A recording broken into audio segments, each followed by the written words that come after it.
for Best Radio Educational Program. Radyo mo sa nutrisyon. Mausaping ukol sa pangkathatang kalusugan. Matutugunan ang inyong mga katanungan ukol sa samot-saring isyu ng maayos na pangangatawan. Radyo mo sa nutrisyon. Mula ulo hanggang paa, busog sa impormasyon, hitik sa ekspertong kaalaman. Radyo mo sa nutrisyon. Malusog na katawan, malusog na isipan para sa malusog at produktibong mamamayan. Narito na ang inyong mga kasama sa kalusugan. National Nutrition Council Executive Director, Assistant Secretary of Health, Bernie Flores, at si Rod Marcelino. Mga kasama, ayon po sa World Health Organization, pagsapit ng taong 2030, ang Chronic Obstructive Pulmonary Disease o COPD ay maaring pangatlo na sa nangungunang sanhi ng pagkamatay sa buong mundo. Ako po si Rod Marcelino at welcome sa radyo mo sa Nutrisyon.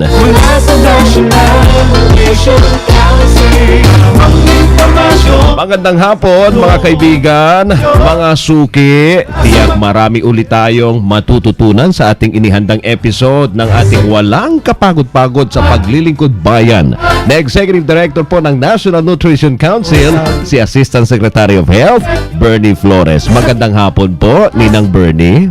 Magandang hapon din sa iyo, Rod, at sa ating mga suki. Sana po naging meaningful ang inyong celebration ng All Saints Day kahapon, ano? Opo, at saka ngayon din yung All Souls Day naman. Ang dami, sobrang marami. dami. Taon-taon, padagdag ng padagdag yung tao sa sementeryo. Oo nga, padami ng padami kasi ang populasyon, ano. So ngayon pong unang linggo ng Nobyembre, November 1 hanggang November 5 actually, atin pong ipinagdiriwang sa bansa ang Chronic Obstructive Pulmonary Disease Awareness Week. At sa November 20 naman ay ipagdiriwang ang World COPD or Chronic Obstructive Pulmonary Disease. Yan po sa buong mundo. So tumutok lang po kayo sa ating episode ngayong hapon entitled Alamin Chronic Obstructive Pulmonary Disease at marami tayong matututunan at siguro na may titigil na kayong manigarilyo o kaya hindi na kayo magsisimula manigarilyo. Di po ba, Ma'am Bernie, komplikasyon bunsod ng COPD ang ikinamatay ng ating comedy king na si Dolphy? Oo, Rod. Opo. Actually, 5 taon din siyang nakipaglaban sa COPD. God bless his soul, ano. At ma'am, wala pala itong lunas, yung COPD. So far wala. Oo, ang nagagawa lamang ng medication ay paginhawahin yung pakiramdam ng pasyente kasi parang end stage na siya. At ang makakapagpaliwanag ng husto tungkol dito sa ating topic, sa ating Chronic Obstructive Pulmonary Disease na topic, ay ang bisita nating expert na suki na rin ang programa ng programang Radyo Mo sa Nutrition. At welcome back po sa Radyo Mo sa Nutrition, Dr. Maria Encarnita B. Limpin, ang Executive Director po ng Framework Convention on Tobacco Control Alliance Philippines. Magandang hapon po. Magandang hapon, Yusek, Bernie, and Rod, at magandang hapon sa ating mga tagapakinig. Magandang hapon po, Dr. Limpin. Tingnan mo naman, kung hindi suki, di ba, tingnan mo, holiday na sa ating programa. Thank you very much po. Interview. And diretso na po tayo sa ating talakayan ngayong hapon, mga kasama. Unang tanong natin kay Dr. Limpin, ano po ba yung Chronic Obstructive Pulmonary Disease o COPD, Doc? At ano yung kaibahan nito sa emphysema o sa chronic bronchitis? Rod, Asek, Bernie, yung COPD, no, ito ay pangmatagalang pamamaga ng daanan ng paghinga. It's a chronic inflammatory disease na ang pinaka-problema ay nagdudulot ito ng pagsisikip ng dinadaluyan ng hangin. Kaya ho karamihan sa mga pasyente natin ay mahihirapang huminga. And ano ang difference niya sa emphysema at chronic bronchitis? Parehas po itong emphysema at saka chronic bronchitis will fall under COPD. Pero ngayon, hindi na namin, dati kasi na-identify pa namin yung pasyente, emphysema lang ba yan, o chronic bronchitis, lang, o kombinasyon ng dalawa. Pero ngayon, kahit emphysema o chronic bronchitis, ang tawag na namin sa kanila ay COPD. Paano naman po nagkakaroon, Doc, ng COPD ang isang tao? Yung COPD kasi, kaya ka matagalan yung nagkakaroon ng pamamaga dahil doon sa exposure mo sa isang nakakairita na Substance. stimulus o substance, ano, at itong exposure na ito matagalan. Kaya ang makikita natin katulad ng sinabi mo nga Bernie, no, na ang pag nagkaroon ng COPD ang isang tao, ito ay permanente at wala na tong lunas, ano? oo. Kasi ang exposure niya doon sa nakakairitang substance ay matagalan at continuous. When you say matagalan, Doc, ano po yun? Anong time frame nun? At least 10 years, no? At least 10 yes. years. At ang pinaka number one na dahilan, no, ng yung pagkairita ay yung usok ng sigarilyo. Kaya itong COPD, sinasabi nga natin na ang number one cause nito ay ang paninigarilyo. Yes. So, ano po yung mga symptoms, Doc, pagka may COPD? Sa umpisa, no, kung medyo wala pa talaga sila, yung maaga-aga pa sa sakit niya, ang mararamdaman lang ng pasyente, usually ubo. Matagalang ubo, nakadalasan, nagtatagal ito ng mga 2-3 buwan, no? Kada taon, meron siyang ganon. So, ito yung pinakaunang-una, and then in time, habang palala ng palala, kasi continuous pa rin yung paninigarilyo niya, medyo mahihirapan na siyang huminga. Yung hirap ng paghinga, maaaring sa una, mararamdaman niya kung siya ay medyo kikilos ng yung mabilis o kaya nagtatrabaho ng mas mabigat, ano? But in time, itong hirap ng paghinga, mararamdaman na niya kahit konting kilos lang o konting trabaho. So, you can expect na yung hirap ng paghinga magiging progressive. Palala ng palala Oo. habang hindi niya tinitigil ang paninigarilyo. Yun po bang ubo? Yun ba yung tinatawag na smoker's cough? Pareho Yes, ba yun? oo. Yan yung tinatawag na smoker's cough. At saka, ang smoker's cough, hindi lang siya yung kailangan mong umubo talaga, no? Oo. Para matawag kang smoker's cough. Pwede rin yan na ang pinaka-symptoms nila ay yung paglabas lang ng plema. Yung, di ba, yung pesting ahem na ganyan lang sila ng ganyan. That is already considered as kung may smoker's phlegm. cough. Yung may phlegm, yes, oo. Oo. Tapos kung yung bang COPD sa paninigarilyo lang nanggagaling o Ito yung pinaka number one na Okay, dahilan, number one, ano? cause. Pero syempre, pwede rin maging dahilan ng COPD yung exposure, matagalang exposure sa mga yung mga pollutant sa hangin, ano? Katulad ng mga usok sa tambutsyo ng mga sasakyan natin. But usually makikita lang natin ito kapag ang isang tao ay continuously exposed. So ito pwede sigurong expect natin doon sa mga traffic enforcers natin na palaging nandiyan sa kalye at laging exposed doon sa usok ng mga sasakyan, no? At ang isa pa, nakita din natin sa ating ginawang pagsusuri dito sa ating bansa, no? Na doon sa mga rural settings natin, no, may nakita doon na mga kababaihan natin na nagkaroon ng COPD. At ang pinakadahilan ng pagkakaroon nila ng COPD ay ang exposure nila doon sa paggamit ng mga kahoy sa pagluluto. Okay. Yes, yung biomass fuel. fuel. Yes, oo, yung mga solid source of fuel. So, ito makita natin na Yung sa maaaring uling. dahilan din. Uling, Yes, ano? yung sa uling, no? Yun yung mga pinanggagali. Yan yung naging cause nung COPD nung a small portion lang naman ng mga kababaihan natin doon sa rural settings, ano. Dok, yung second hand at saka third hand smoke, nakaka-COPD ba yan? Yes, oo, pwede ka rin magkaroon ng COPD. In fact, Naalala mo, Rod, yung Opo. ating discussion nung uling nagbisita sa atin Si Dr. Limpin. Yung mga parang yung peligro ng second hand smoke, kahit hindi ka nagsisigarilyo, para ka na ring nagsisigarilyo. merong magkakasakit ka na rin due to prolonged exposure, At no? dito, So mas- even COPD pwede rin Yes, pala at siya. ito ay mas makukuha ng isang babae kapag ang asawa Asawa niya niya, ay oo.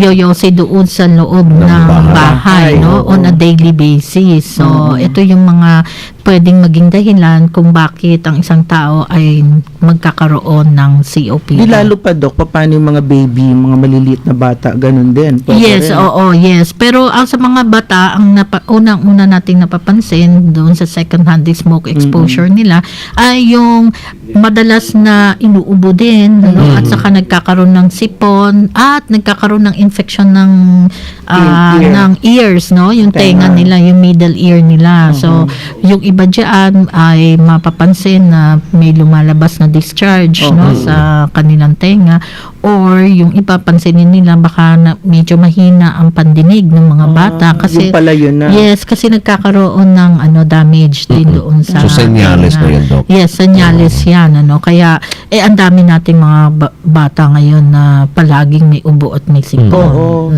And then, remember din, Rod, parang Opo. pwede rin siyang matuloy sa primary complex, di ba, Dok? Nasabi Yes, natin. oo, yeah, Oo. yes. Pwede mag-increase din yung possibility na magkaroon siya kaagad ng TB, no? Oo, In fact, oo. hindi lang yan sa mga bata. Pati sa matanda. Pati sa mga matatanda, no? And then, those yung mga nagsisigarilyo pa rin, so COPD is not their only problem. Pwede rin sila yung at high risk din sila mag-develop ng Cancer. TB at saka Or lung cancer. Yes, Oo, oo.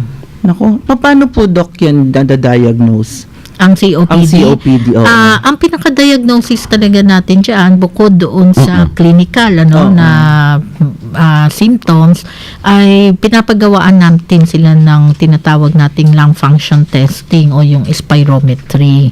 So, ito lang yung tanging paraan para ma-diagnose natin talaga kung ang tao na merong pagsisikip ang dinadaluyan ng hangin ay dahil sa COPD at hindi sa ibang dahilan katulad ng hika, no? So, spirometry lang po ang pwede nating gamitin. Alright. Ang dami nating natututunan. Ring nakakatakot nun, wala pala itong lunas. Oo nga. So, mas maigi yung prevention rito. Tigil na. Oo. Silipin natin sandali mga kaibigan ang ating text question of the day. Nina, Okay, ako madali kanina panay lang na po. yung tawa ko kay Aseg Bernie ng Nina kasi Nobyembre na eh.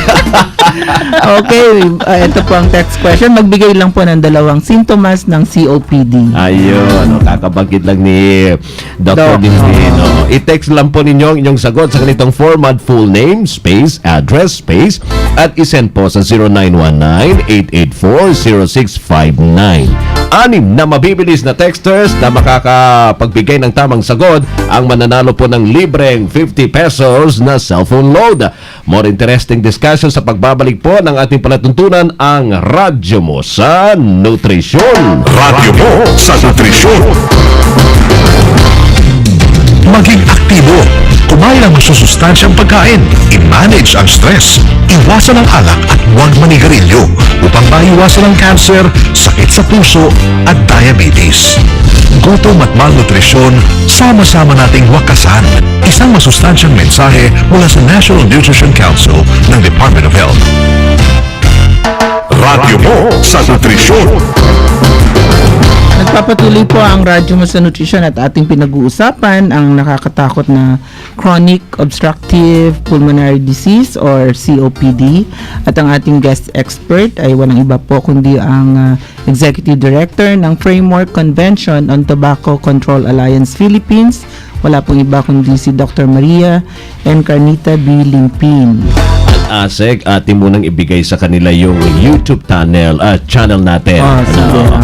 At mga kasama, pwede ninyong pakinggan muli at mapanood pang ating episode ngayon at yung mga nakaraan, punta lang po kayo sa Radyo Mo sa Nutrisyon channel, youtube.com/Radyo Mo sa Nutrisyon. One word lang po yung Radyo Mo sa Nutrisyon. Pwede nyo rin po kaming maging friend sa Facebook. Punta lang po kayo sa facebook.com/Radyo Mo sa Nutrisyon at i-follow rin kami sa twitter.com/Radyo Nutrition.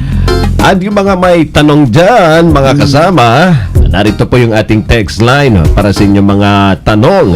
I-text lang po sa 0921-431-1044 for smart users. At para naman sa Globe ay 0927-650-6795 o tumawag po sa 882-2374. Okay, balikan na po natin ang ating talakayan. Sige, paano, Doc, Limpin, ginagamot? Hindi, sabi nyo kasi wala pang lunas, pero paano natin diba? Magbibigyan ng kasi parang nakakaawa kasi nakakita na ako ng Doc Ang COPD. Yung bit-bit na niya yung oxygen tank. Yes, oo. So yung oxygen ay kasama siya sa mga gamot natin, yun nga lang Kasi nahihirapan nga yun nga lang, pag sinabi kasi nating gagamutin natin sila, nag-expect ng karamihan ng mga may COPD na talagang mawawala na yung kanilang hirap ng paghinga. Unfortunately, hindi po yan ang mangyayari sa kanila. Dahil ang sakit ng COPD, it's a progressive downhill course. We can expect na in time, talagang bababa at bababa po yung function ng baga, and then magiging progressive nga yung hirap ng paghinga nila. So, meron yung mga gamot na available ngayon sa atin ay para makatulong na medyo makontrol yung hirap ng paghinga nila. So, ibig sabihin, dadilate. yes, para pabukahin yung daanan ng paghinga para maibsan ho yung hirap ng paghinga. Of course, ang pinakaunang-una bago ang mga gamot ay yung huminto sila ng paninigarilyo. Okay. Kasi pag huminto sila ng paninigarilyo, lalong-lalo na kung nagawa nila ito ng maaga-aga pa, kunyari ay edad na 40, or even less, makakagain ho sila ng mga 6 na taon na quality years, okay, ng buhay nila. So, ibig sabihin ay pwedeng parang pahabain. mas medyo pabain natin yung time na hindi masyadong makakaramdam agad nung hirap ng paghinga. So, pero syempre, pag umabot ka ng mga 5 taon, 3 taon na lang yan. Tapos, halos wala na after that. So late na. Yes, pero ang pinaka-importante pa rin sa paghinto, yung hindi na madagdagan pa yung damage doon sa daanan ng paghinga. So, yun yung number 1 natin. Of course, yung pangalawa, yung pabukahin yung daanan ng paghinga. Marami po tayong mga ginagamit ngayon at mas madalas ang ginagamit po natin yung mga long-acting bronchodilators kung tawagin namin. Yan po ay ang pagbubukan ng daanan ng paghinga, medyo matagal, ang effect niya, So, mga 2 beses lang ho kinukuha yan sa isang araw. At may mga bago ho tayo ngayong mga produkto na nakikita na kapag talagang maraming plema ang nilalabas, may binibigay ho kami na yung tinatawag na roflumilast, para po talagang mapababa po yung dami ng mga inflammatory cells niya, para mas medyo gumaan ang pakiramdam ng pasyente. So, marami po tayong mga, of course, yung mga inhaled steroids, kasama din ho natin yan sa mga paggagamot ho natin. Pero lahat po yun, Doc, palliative na lang. Para lang gumaan yung para mas makontrol ho natin yung paghinga ng pasyente at makagawa naman ho sila ng mga activities nila. And then, part of the management is yung tinatawag nating pulmonary rehabilitation. At yan po ay tinuturuan sila kung paano mas mag-exercise, para palakasin ho yung mga muscles ng paghinga.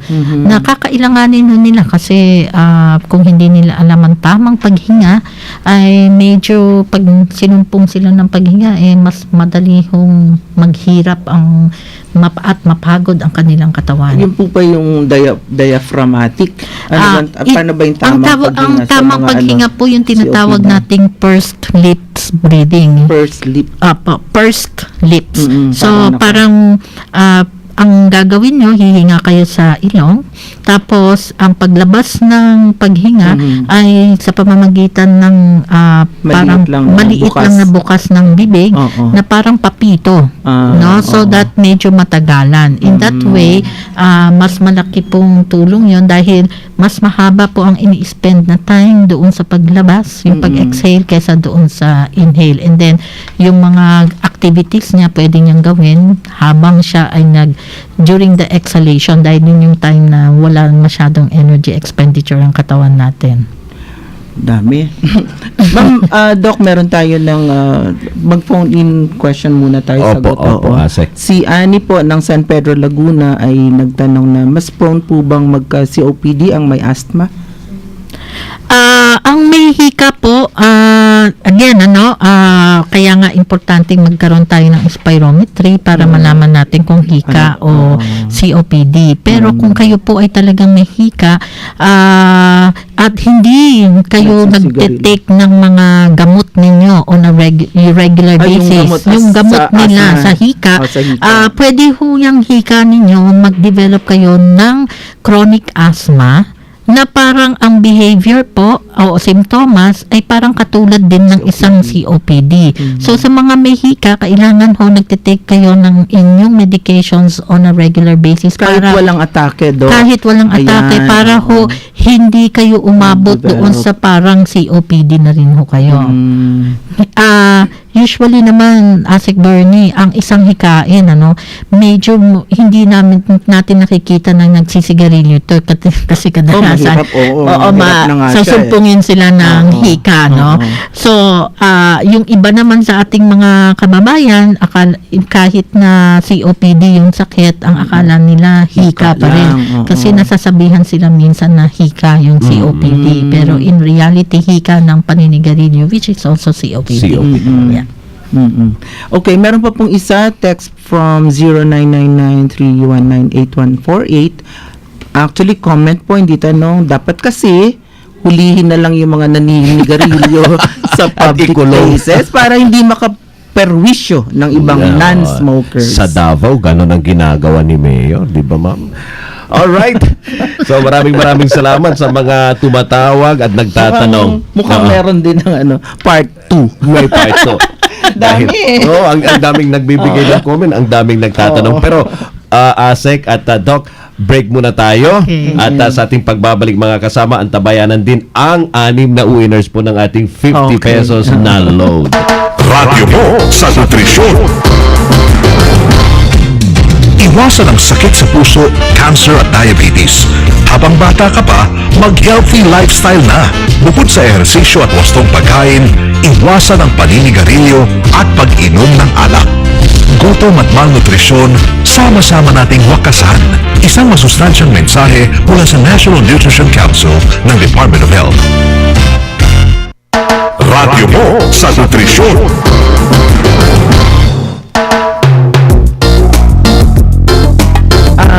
Balik po tayo sa ating talakayan. Meron lang ako nang itatanong kay Doc para maintindihan din ng mga iba. Meron po ba ng mga pagkaing bawal, Doc, pagka may COPD? In reality, wala naman talagang bawal na pagkain, Pero mas madalas sinasabi namin na mas medyo kung may COPD ka, lalo na kung medyo severe na yung COPD, mas ang kainin niya ay yung mas maraming fats kasi kailanganin niya ng energy para makatulong doon sa paghinga niya. Yes. Kasi nahirapan talaga. Yeah, not too much on sugar. Carbo. right. Fat talaga for immediate energy for source. For immediate energy source. Yun yung pinaka, kasi di ba, palagi silang hirap huminga. Hirap talaga. Nakakaawa pagka meron Doc. Yes, in fact, may mga COPD na kung nandoon sila sa end stage nung kanilang COPD, kahit yung ganitong nagsasalita o kaya yung kumain lang, hirap na silang huminga. So, medyo talagang tama ka. So, ang nire-recom nyo, mga soft diet na lang, ganun. Mas yung hindi sila masyadong mag-spend ng masyadong energy sa pagkain. So, maliliit lang na na mga small sizes, small pieces. More frequent din para konti lang, pero madalas pero konti-konti. Para nandun yung energy pa rin. At saka para hindi siya mahirapan lalo. Pagod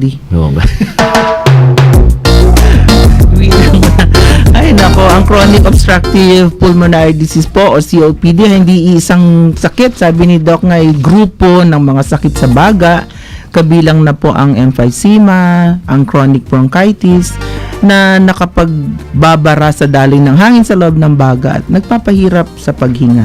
Wala pa pong lunas ang COPD, ngunit nakatutulong ang treatment sa pagkontrol ng mga sintomas at nakababawas sa panganib na ito ay lumala pa. Kabilang sa mga sintomas ng COPD, yung kakapusan ng hininga, yung wheezing o parang may tunog na pito kapag humihinga, paninikip ng dibdib, labis na plema, hindi gumagaling na ubo, pangangasul ng mga labi o ilalim ng mga kuko, kawalan ng energy at pamamayat na hindi sadya. So may iwasan po natin ang COPD sa pamamagitan ng, sabi nga ni Doc Limpin, una-una hindi paninigarilyo. Iwasan din po ang second-hand smoke. Proteksyonan ng inyong sarili laban sa air pollution, sa alikabok, sa singaw ng mga chemical at syempre, kumain din po ng masusustansyang pagkain. Alright.